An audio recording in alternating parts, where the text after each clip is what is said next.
What's up, guys? Got a super fun one for you today. I'm going to be analyzing a 4.0 level game, so let's hop into it. I'm going to help you guys see into my mind what I'm thinking as I'm playing, and then analyzing their court positioning, analyzing what you might be thinking mentally, things like that, so that it can help you in your own gameplay.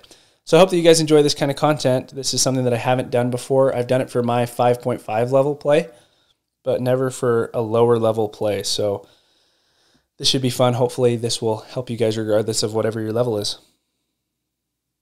So we're just going to be watching pretty much everybody. This first point right off the bat, who we want to watch is this guy in black on the near side. He moves forward. He's not tracking where the ball is. He's just blindly moving forward. And this is a big mistake that you'll see at this level, is players will just blindly move forward and they're not analyzing what their partner's doing. We need to first see where our partner hits the ball before we can move all the way forward. This guy's just taking a step forward and he's just facing the opponents. So if he changed this one thing, it'd be an absolute game changer for him, to just analyze what his partner is doing, see if that drop is going to be short in the kitchen. If it is, you can tell by the trajectory of the ball that he hits. Then you can move forward. Because if it's not, you're going to be punished. In this point, he does not get punished because the drop ends up being good anyway, but you'll see later on that he does get punished quite a bit. So watch him here. His partner's hitting a drop. He's just all the way up. No idea if that drop's going to go in. You'll see in like 2 or 3 points, he does the same exact thing. His partner's ball is slightly high, and then it turns into a winner. Okay, right here, his serve is a scoop swing. So I'm not going to really go into any technique type of things unless I can see it, and I can visibly see this, and I'll show you guys if I can play it at the right time. Okay. After he's hit, his paddle face is wide open. So this is just a technique error, because when you hit, especially after you hit, your paddle face should be slightly downwards, at least vertical, but slightly downwards more than likely. That's going to create that topspin, help that ball to go back down. If we're ever hitting like this, like scooping a bowl of ice cream, the ball can only go up from there, and we can't create topspin on the ball from this position. Topspin comes from a paddle face that's pointing slightly downwards. So pay attention to that in your own games, and you can video yourself and make sure that your paddle face is actually downwards. By the way, if you like this kind of content, please be sure to subscribe right now. It helps me out a lot. Plus, I'll be posting more content just like this to help you guys. And if you want to get your own game analyzed, comment just a thumbs up emoji. If you don't have emojis, just comment thumbs up below. And then if I get enough comments, like say like 100 people comment that, then I'll continue doing this and maybe analyze one of your games. So that could be a cool thing to do in the future. So like I said, that scoop swing, we want to make sure that our paddle face is downwards. And I apologize for my voice. I'm a bit sick today. I know it can be obnoxious to listen to people speak through their nose. So these are the errors that you're going to get at this level. It's just going to happen where you're returning and it goes out. I think one of the biggest mistakes, before I say that, check this out. So this is a perfect example of, I don't know what it's called. It's not an acronym, but it's like a saying that rhymes and makes sense and clicks in your head. What it is if the ball is short and low, you want to keep it slow. In other words, it's short and low, you drop the ball. If the ball is short and high, you want to let it fly, or in other words, you want to hit a drive on that ball. You want to hit it hard. You hear all the time, oh, the ball's short, hit it hard. And that's not true. The ball is short and low, and you drive, you're either going to hit it long or directly to the strike zone of your opponent, because you have to hit it up from there. So this is a great example. If we watch the guy in the camo, in the blue camo, he hits a drive off of a high ball, and then he hits another drive off of a high short ball, which is a great example of when to hit a drive. So great decisions being made. High and short drive. You're going to come out on top of that. But if it's high and, if it's low and short, you're not going to come out on top of it. So they lucked out there. If I'm the guy that just hit that, oh, whoops, I went back 2 points. Maybe I didn't. I don't even know where we're at. Whatever. We'll just continue on here. But again, it was just that blindly moving forward. We want to track the ball. Should always keep our eyes on the ball. Not a bad decision to hit hard there. He got to the net. He was in a good position to continue on countering the ball in a hands battle. Great deep serve. And his opponent didn't come up, and it probably threw him off. So you always want to come forward if you can on a return, because you're having the advantage anytime that you're up and your opponents are not up. You want to get to the net because you have more angles there. You have the ability to hit down on the ball from there. Whereas when you're back, you can only hit up to get it over the net. Great deep serve again. He doesn't come up. You want to make sure you're getting up every single time consistently. And if you feel like you can't, then you need to take a step back on your return so you have more time to react to the ball, because you just need to sprint, get to the net. It's the only way that you're going to have an advantage on the return, which you should. Very, very rarely. It takes a pretty rare serve to keep you back.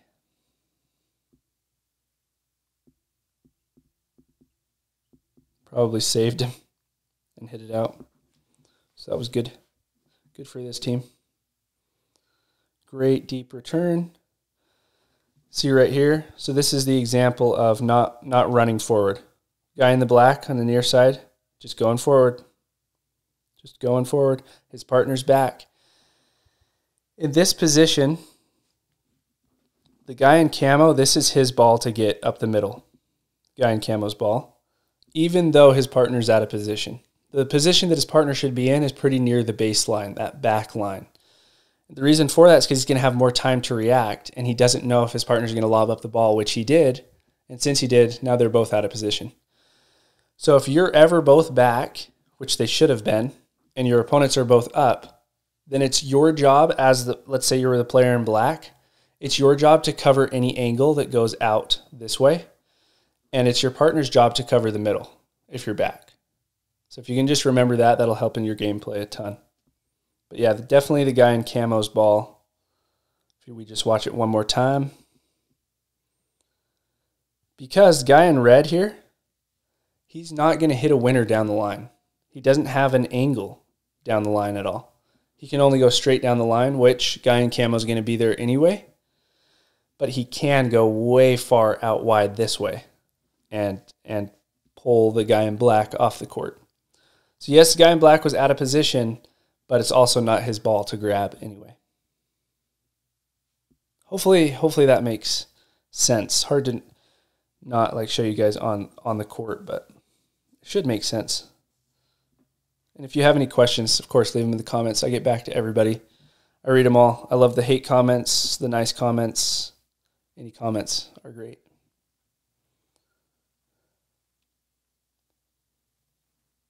Okay, short and low, and he dropped. Great decision by the guy on the far side on the black, even though they lost the point. Short and low, drop the ball. Problem is he's not covering the middle. So now that both teams are up, this is going to be the opposite of what I just said. Both teams are up. In this position, it's the guy in black's job to cover the middle. So if that ball goes anywhere near the middle line, big forehand in the middle for the guy in black on the far side. He's not covering that shot, which at this level you're not going to see very often, because once people start doing that, they instantly go to the next level. This is one of the most pivotal things to get to the 4.5 level, is covering that middle ball. So you're covering the ball. If you're dinking cross court, you're covering the middle. If you're dinking up the line, you're covering the line. I hope that makes sense. A lot of people might think, oh, it's the forehand that has the middle. And in that situation, the forehand did have middle. But it just has to do with you cover the middle if you're dinking cross court. That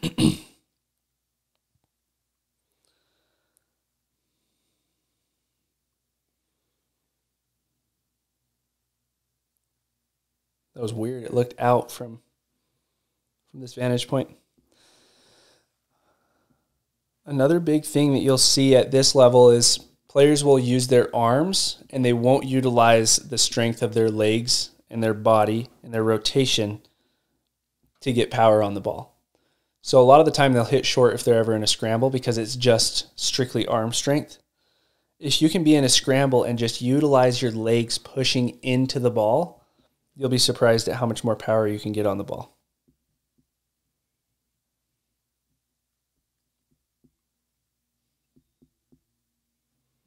Out. That's what's cool about swing vision, is that it tells you when that ball's out. If you look at the top right of the screen, when the ball lands, if it ever has a hole in it like that, so the first ball was in, second ball was out because it's orange with a hole in it, which is super cool about swing vision. By the way, if you want a 45-day free trial, I'll leave a link in the description. You guys can just start a 45-day free trial through that link. Totally worth it. Swing vision's legit. I can't even believe it's a real thing. It's not perfect yet either. I mean, where these balls are landing, it's not 100% accurate, but it is cool that it can tell you if a ball is out. Like, it tells him exactly where that ball landed. That's so cool. Okay, he did that again. Great decision by the guy in camo to drive that short ball. Okay, we're driving flat-footed, so he needs to continue moving forward. I'm going to go back to this point. Guy in black on the near side. Hit, move forward. Hit, move forward. Hit, move forward. He should be forward. Since he didn't go forward, he hit it in the net. The closer you can get to the net, the better off you're going to be when you're in an offensive position. Good little dink battle. Just a simple mistake. So with that ball, obviously, in hindsight, you're just like, all I needed to do was hit it in. And we get so tense in that situation when all that we need to do is just block the ball.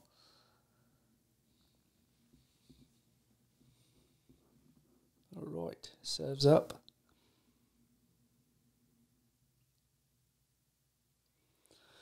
So like I said, at this level, you're going to see lots of missed returns and great serves too.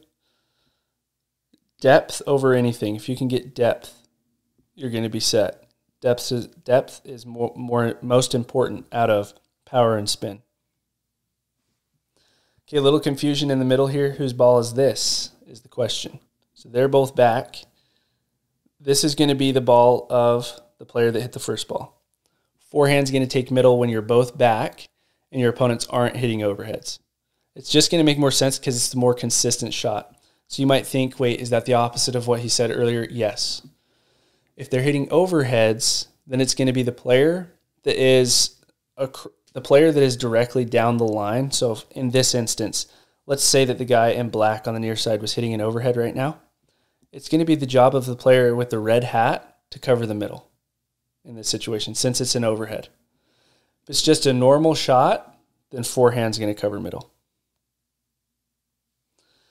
What's tricky is it really is dependent upon the situation and the angles that the opponents have. But for the most part, that's going to hold true. And you'll see as you advance levels, which you will as you apply these strategies, you'll be able to make better decisions just based off of instinct. Oh yeah, that makes more sense.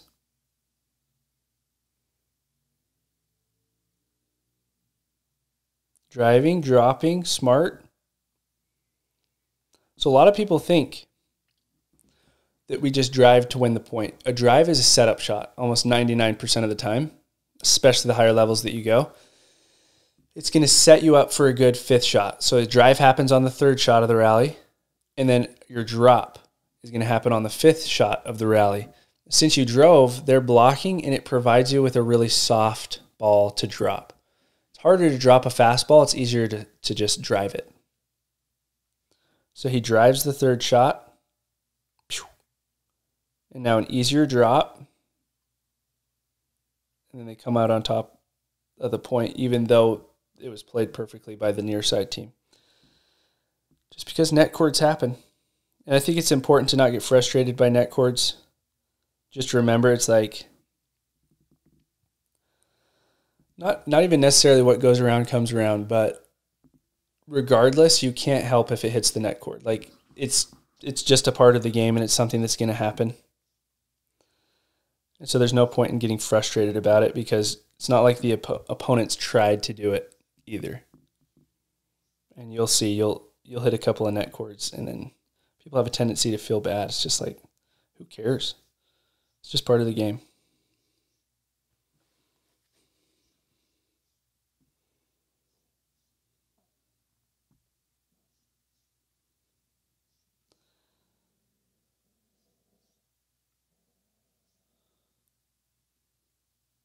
Well placed. So what I was going to say earlier is a big mistake that you'll see with 4.0 level and 3.5 level and really 4.5 level as well is people will try to create angles out of nothing, and they'll try to hit winners, huge angles, when all that they need to do is utilize their overheads as setup shots to stay in the point. So if you can hit your overheads up the middle, you're going to come out on top of the point a lot more often than if you try to hit them out wide. You hit up the middle, hit up the middle, hit up the middle until they hit a lob that goes out wide, then that's your opportunity to utilize the angle. You're not trying to hit a winner from the middle of the court. Otherwise, chances are you'll hit the ball out because you just don't have that big of an angle. Middle, middle, middle is where I'd be going. Perfect. And you come out on top. Down the middle solves the riddle, as the saying goes. Okay, just some simple mistakes that you're going to see. It's just going to come down to getting drills in, practicing. Short and high, let it fly. He's a great example. This guy's making good decision after good decision on short and high, let it fly. Short and low, keep it slow. Okay, that was everything for that video. We're on to the next match. On to the other game. So maybe I'll analyze this next game. If you guys enjoy this kind of content, remember, leave a thumbs up below or just say thumbs up. If you want to see more of this content, maybe I'll analyze one of your videos. Peace.